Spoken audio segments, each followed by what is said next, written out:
And do you see if we go back to sort of early 2000s, do you think them entering Iraq and Afghanistan and even Libya and Syria and all those conflicts, and then they were sort of saying that they were going to do one thing, their liberalization of the world, but then they'd actually go in and overthrow these dictators? Do you think that sort of led to this hypocritical thought from other world leaders throughout the world, where it's like, well, they say one thing, they do the other, they force other countries to do one thing and then they do the other? Do you think that sort of led to this shift in diversifying as well? Yeah, I think so. But this is also a problem of hegemons. If you are all powerful, your entire strategic thinking has a tendency to fall apart, because the United States effectively defines everything as being a priority. Now, if you prioritize everything, then you have no priorities. And furthermore, a great power like the United States, which was unconstrained, can also afford to make a lot of mistakes. So whenever they have any problems, they be it Iraq, Afghanistan, or any other wars, they can effectively just double down. And well, as Joe Biden says, can we fight the Chinese and Russians, everyone at the same time? Yeah, sure. We're the United States. The world has never seen such a great power. This is kind of the mentality in which strategic thinking goes to die. But in terms of why the world rejects this order, this is often what we refer to as the rules-based international order. It sounds very, very wonderful, as if it's a upgrade of international law, but it's actually a departure, deviance from international law, because international law, as we know it through the UN Charter, is a system in which all countries accept mutual constraints based on the premise that we have sovereign equality.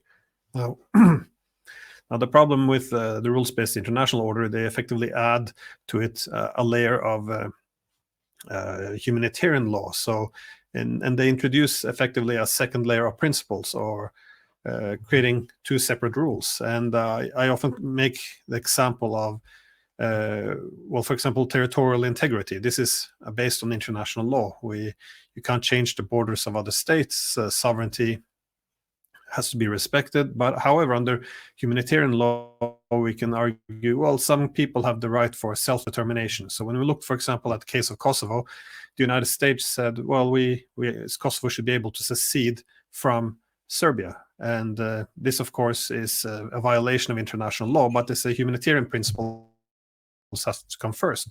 And the United States were talking along the same lines when they consider breaking up Iraq or Syria, but also they will use the same language if they want to push for Taiwan's secession from China.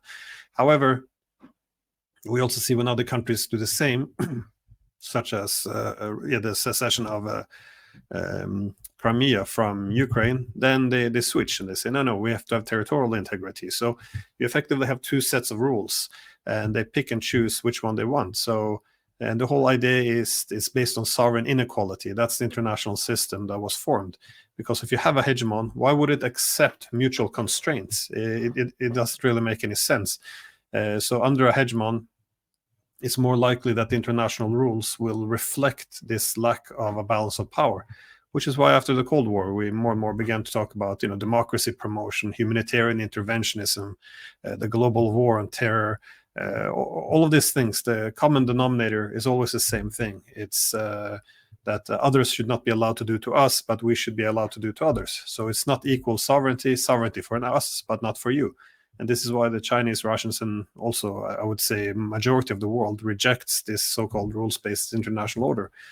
But there's a lack of self-reflection, not just in the United States, but in the political West, why the world rejects this. Because, we tend to communicate all of this power politics in the language of values, that, we just want to promote democracy and freedom, all of this, and we kind of neglect the power politics behind it. So, and it just makes it even more difficult to actually communicate with the other great powers, because the problem we have now is we're a bit of a vacuum. That is, the United States and its allies continue to behave as if it's the 1990s, and you have this unipolar world order, while the rest of the world is demanding the shift to this multipolarity. So we now have a huge vacuum in terms of the institutions, the rules of the international system, and we don't really agree on much anymore.